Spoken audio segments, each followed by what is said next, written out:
Beberapa titik lokasi di Muara Enim mengalami banjir hingga mencapai lutut orang dewasa karena curah hujan yang tinggi sehingga meluapnya Sungai Aur. Menurut warga, daerah ini merupakan langganan banjir sejak 2014 lalu dan setiap hujan selalu banjir. Karena terjangan air dan tiba-tiba membesar, membuat warga tidak sempat mengamankan barang-barang yang ada di rumah. Tiga, memang cuaca hujan deras ya? Hujan deras.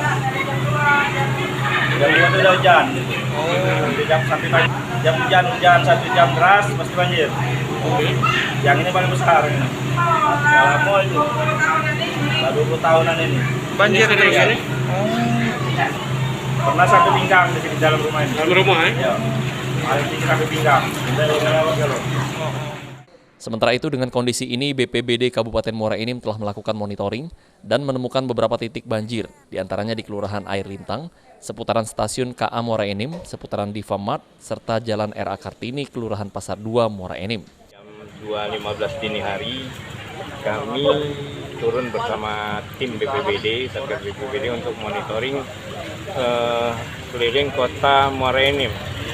Jadi ada beberapa titik, antaranya di Kelurahan Air Lintang, di Famat ataupun Dapur Cantik, kemudian juga di depan seputaran stasiun nih, di Pancamotor, kemudian juga di Jalan Kartini.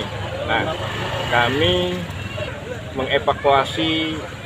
mau mengevakuasi warga yang memang lumpuh di Air Lintang, namun warga tersebut belum mau dievakuasi, sedangkan di rumahnya itu sudah sebatas lutut.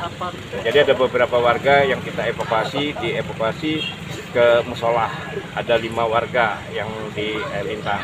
Sedangkan yang di sini di Jalan RA Kartini, ini kami juga mengevakuasi ibu beserta bayinya yang baru lahir.